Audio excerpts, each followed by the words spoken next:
She left behind her coat her notebook, and something still writing.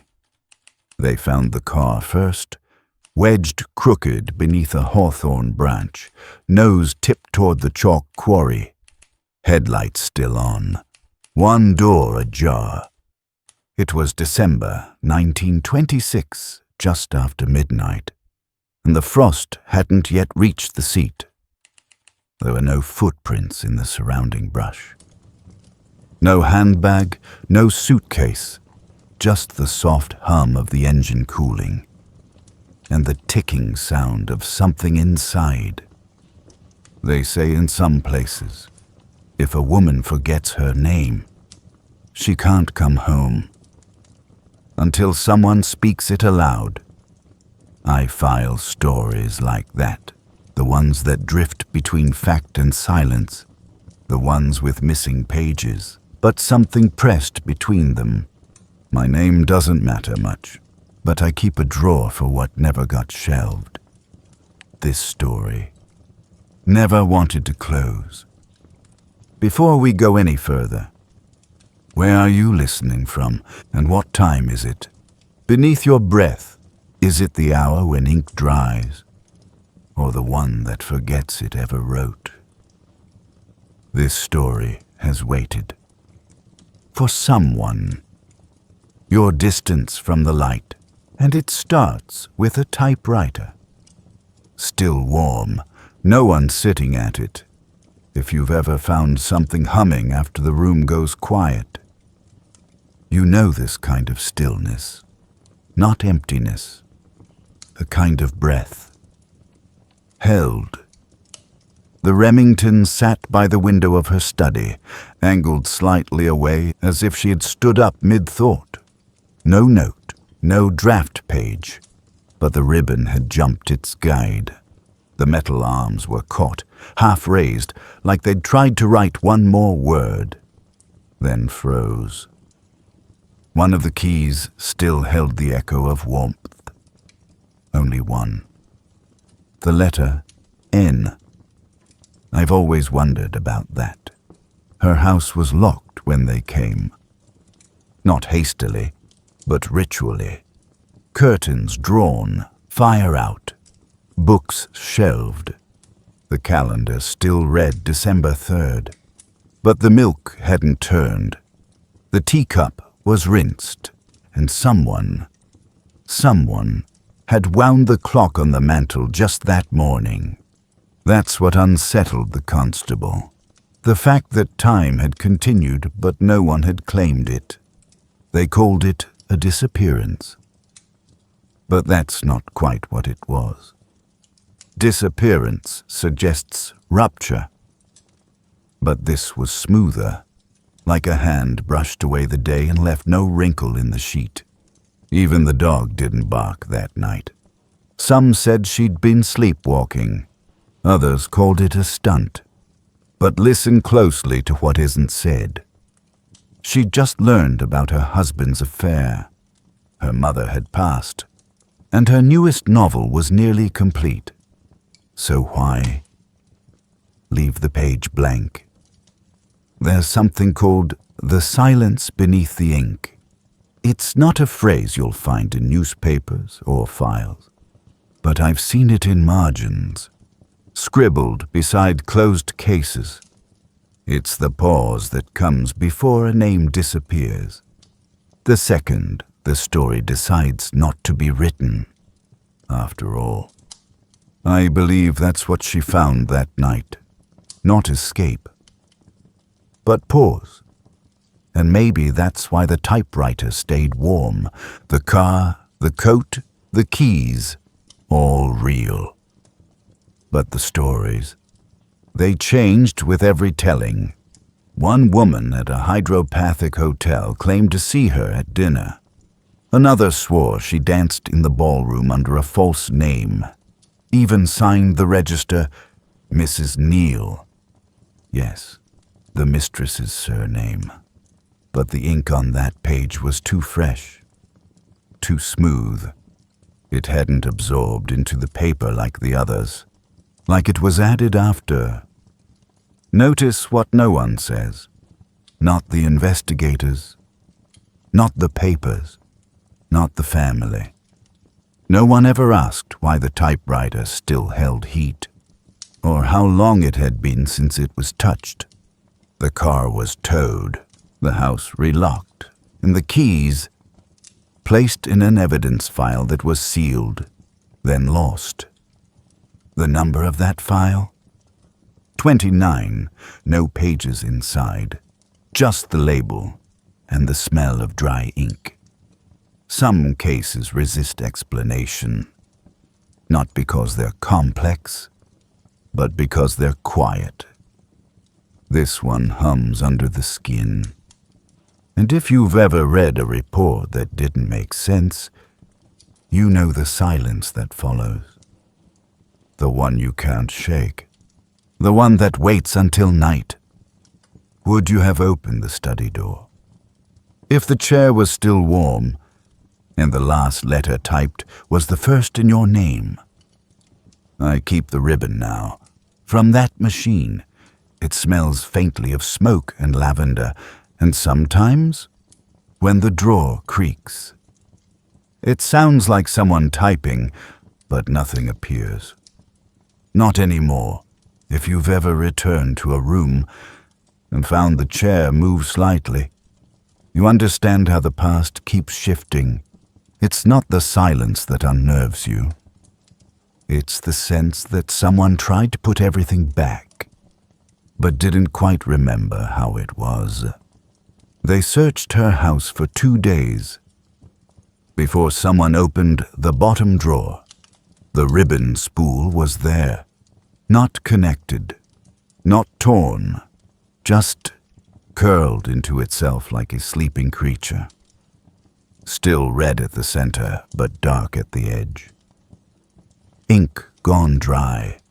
No fingerprints on the casing, no dust, and a smell, faint and unsettling, like burned lavender. I don't think it was meant to be found. She'd written the name once, Neil, on a folded paper tucked into her publisher's envelope. Never sent. They said it was just a working draft. But no one remembered giving her the address. A superstition once held in southern England claimed that if you name the one who breaks you, you can disappear through them, just long enough to be forgotten properly. I'm not saying that's what she did, but the timing was exact. She vanished on a Friday, the 3rd of December. The car was found the next morning, but not the woman. And yet, that evening, a chambermaid at the Harrogate Spa claimed she served her tea. Name on the register, Mrs. Teresa Neil. From Cape Town, Agatha Christie never set foot in South Africa. And here's where it folds strangely, that same maid later insisted. She'd recognized the guest from a photograph in a newspaper, but when she returned to check the room, it had been emptied. No sign of the suitcase. No hair in the brush. Not even a dent in the pillow, only a blotting sheet with half a signature. Agatha. Nothing else. There's a quiet contradiction here. Not loud enough to argue with, just wrong enough to echo.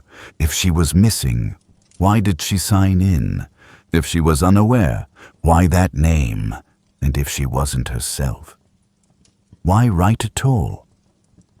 I've always wondered what the ribbon remembered. The inked part, the warm part. Some say a machine only stores pressure. But I think that's a comfort we tell ourselves, to avoid asking what lingers. In the keys, the Remington sat untouched in police custody for 12 days. But when returned, it no longer aligned correctly. The arms struck off center, letters jammed, and the space bar clicked twice when pressed once. The constable who handled it noted something odd in the report. Typewriter sounds functional, but paper always emerges blank. They stopped testing it. Notice what she doesn't say. When asked about those days, not in her memoir, not in her notes, not even in the staged photos taken for the press after her return, she offers memory loss, exhaustion, the mind turned inward, but she never mentions the spa, or the name, or the guest ledger, even though she had a copy of it, filed quietly into her personal archive. Years later, wrapped in wax paper, unlabeled. They say in some parts of Yorkshire, if a woman walks into water with another's name on her tongue, the river won't remember her face. That's what the file says. Not officially, but in the margin. A constable had scribbled it in pencil. Next to the line, subject found unharmed, but distant. It was never erased, only smudged. If you've ever stared at someone who looks like they should know you, but doesn't, then you understand the look in her eyes. When they brought her home, her daughter waved, her husband called her name, and for one perfect second, she hesitated, not because she was confused, but because she seemed to be choosing. The typewriter was boxed away not long after, stored in a shelf beneath old manuscripts. By then, the ribbon had dried fully, crisped like brittle leaves. But here's the thing. One corner was torn, where the spools lock, like someone had tried to remove it in a hurry, or change their mind halfway through. Some stories want to be solved. This one? It sits with you. Long after the drawer is shut, would you have signed the register if it meant you could vanish, just long enough to forget what hurt you? She returned, 11 days later, wearing someone else's coat, carrying no suitcase, and refusing all questions, and when asked, softly, by a nurse, "What's your name?" She whispered it, but didn't spell it. Not that time, if you've ever tried to return. To a place you never really left. You know the kind of wrong that can settle in a room, the scent's the same, the window's still cracked, but something's turned its face away from you. When they brought her home, she didn't ask for her dog, or her notebooks, or her typewriter. She asked for a bath, then slept for 12 hours, without turning once. I've seen it happen before. When someone steps back into a life they no longer belong to, it's not amnesia, it's rehearsal, they're playing the part, until the script makes sense again. But there's always something off, always something that resists being rewritten. In this case, it was the Remington. The constable who boxed it left a short note in the margin of the chain of custody form. Mechanism sound, ink dry, keys jump alignment. But he didn't record what he heard when he pressed the R key. Not the sound it made, but the whisper that followed it. Some say old machines can hold breath, especially when interrupted. A belief from West Berkshire, long since faded, claimed that if you leave a sentence unfinished, the story will keep writing without you. But you can't return to it, not unless someone reads the last word aloud. They called it the silver silence, a kind of quiet that wraps around lost names. And if you write during it, They said your words would vanish the moment you sleep. I wonder what she dreamed, those first nights back. Not the public story, not the doctors and the journalists, and the photo sessions with her hands folded just right. I mean the private silence, the one she didn't share, even in her own memoir.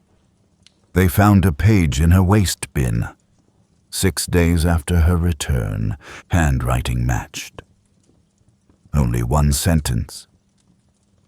I was in the garden and the birds didn't sing. No explanation, no header or salutation, just that line.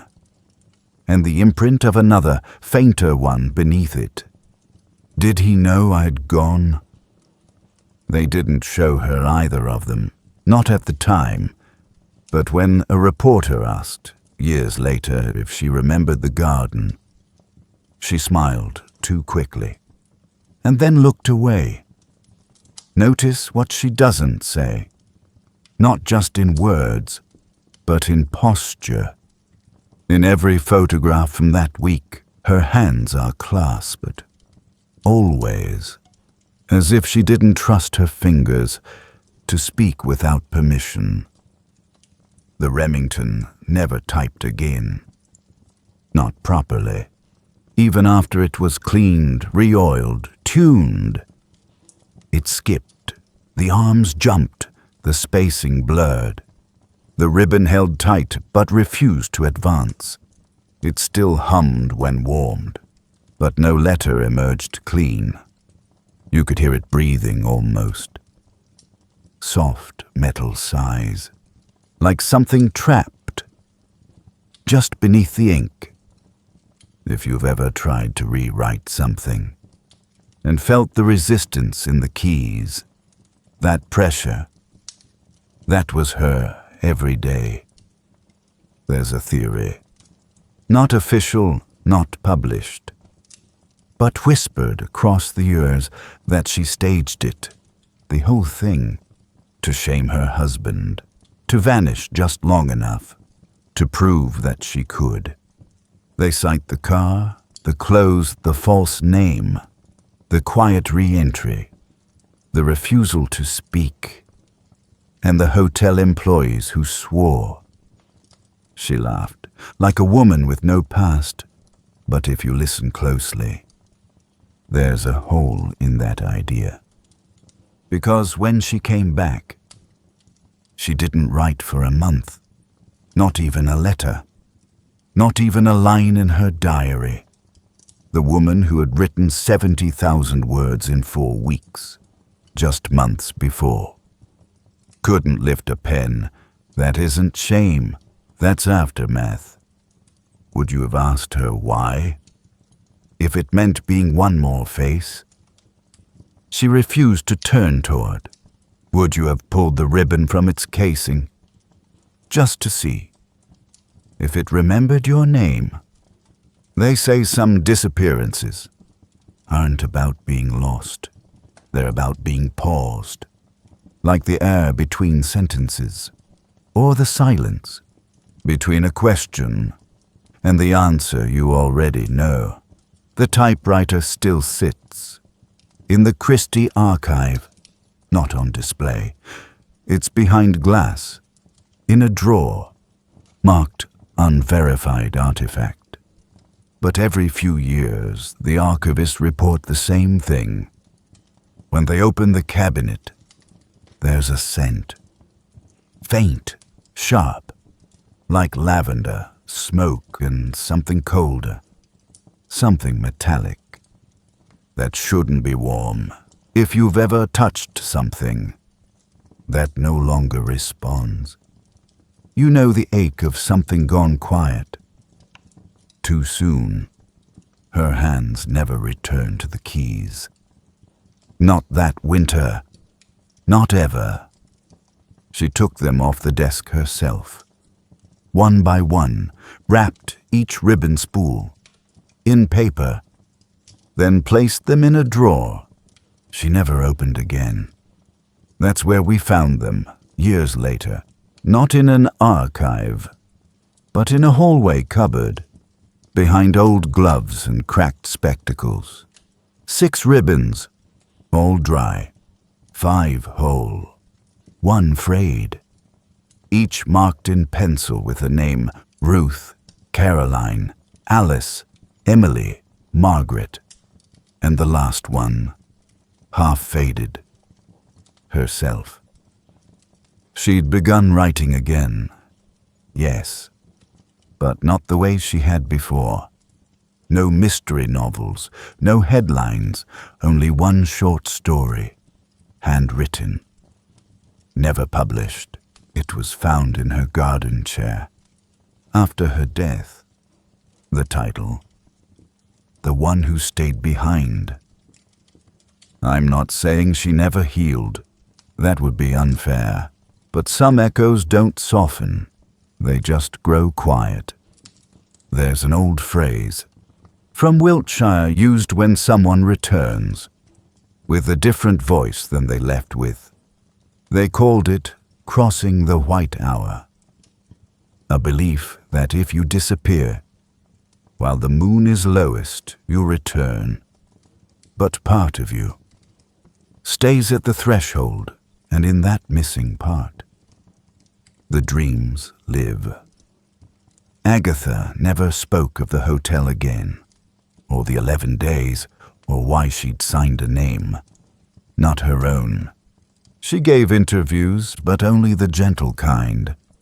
The kind where questions come folded in compliments, and every time someone reached too close, she smiled and asked about their favorite book. That's not avoidance. That's deflection. It's what you do when your silence is safer than the story itself. Notice what changes in her writing. After 1926, the widows appear more often. The missing women stay missing. The clues become quieter. The guilt more ambient. And her detectives, they stop solving to feel clever. They solve to be free. The Remington was boxed, then sold, then recovered by a collector who kept it in his attic. For 3 decades, he said he didn't use it, not even once. Said it made a noise he couldn't place, like an exhale, through something hollow. And once, just once, he swore he left a blank page in it, before bed. And by morning, there was a single word, typed in clean-ribboned black begin. No one ever confirmed that. But the machine was bought by the Christie estate the year after, returned to her house. Unplugged, unopened, stored in a drawer, with no name. If you've ever paused your own story to protect someone else's, you know how quiet a pen can feel when you lift it and set it down. Again, some say what happened to her was trauma. Others say fugue. One doctor offered the word protective amnesia, and another simply wrote unresolved. But her daughter told a different story. Softly, later, she said her mother never fully came back, and when she did, she stopped sleeping near windows. Even if the curtains were drawn, even if the moon was out of sight. There's one last detail, almost too small to mention. Her writing chair, the one beside the Remington, had a nail beneath the seat, a brass one, flattened, bent slightly, to the left. It matched nothing in the woodwork. No frame, no leg brace, no hinge. But it was there, and no one ever removed it. Some say it was just a tack. Others say she drove it in herself. I say dash. Some things are anchored, so they don't drift again. Would you have returned? If your name no longer felt like yours, would you have signed it anyway, or left it for the silence to fill? She did write again, many times, and with great beauty, but her hands never hovered quite the same way above the keys and the drawer, with those 6 ribbons, remains closed. Still, even now, they said it happened once before, not to her, but to someone who wrote for a living and tried to vanish between chapters. In 1894, a playwright named Ellis H. Morton walked out of a pub in Kent and was never seen again. Except 2 years later, a short story appeared in the London Reader, unsigned, called The Interval Between Names. Typed on a Remington, its final line. They remembered her, but not as she was. The original carbon copy was never found, only the ribbon, sold at a train auction, wrapped in a page torn from the Times. If you've ever read something that seemed to remember you. Not the other way around. You know the feeling this left behind. Because that's how her last story reads. The unpublished one, the one who stayed behind. There's no murder, no disappearance, only a woman who stands in a quiet house and doesn't speak aloud for 12 pages, not once. The archivists don't list it. It was found by accident behind a frame. Dated 1953, 2 decades after her vanishing. Signed only with a single initial, A. They say the title page had something unusual, indented like a signature had been erased, but not rubbed out. Scraped, the paper itself, thinned from the effort, almost like someone had tried to undo their own name.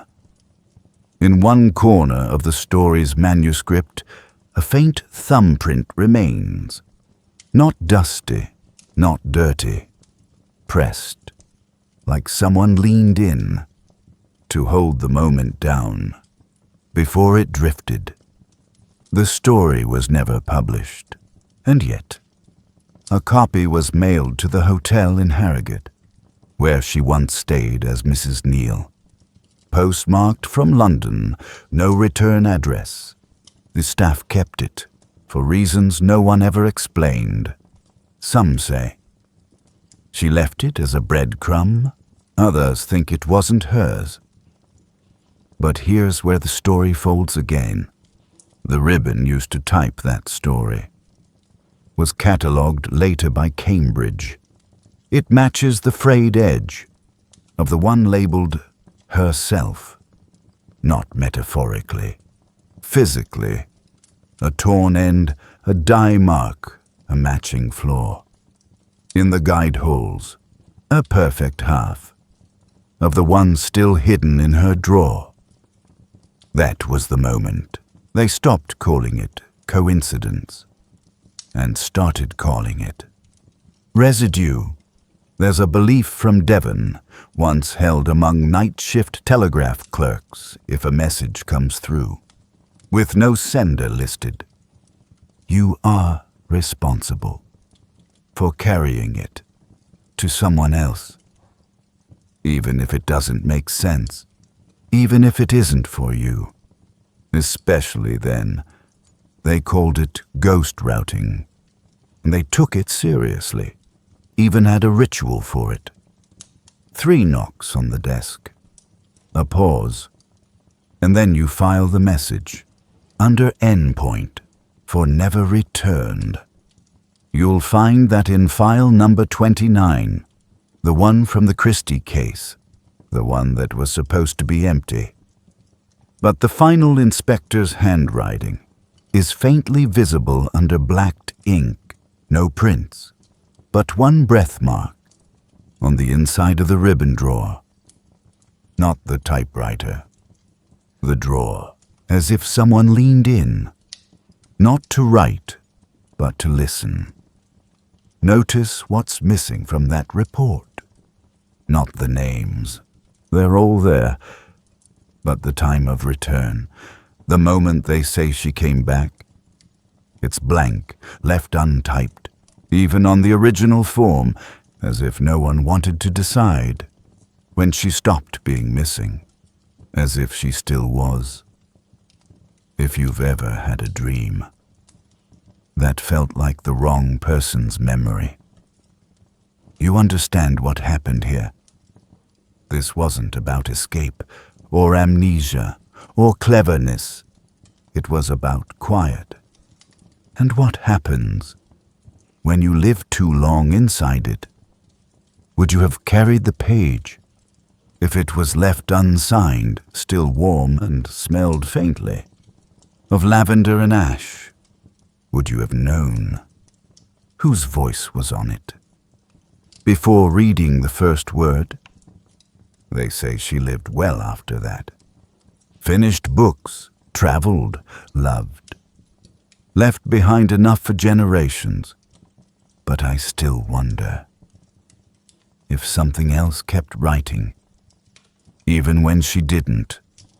And maybe that's what she returned from. Not a hotel, not a cliff, not even the dark, just a sentence that needed ending.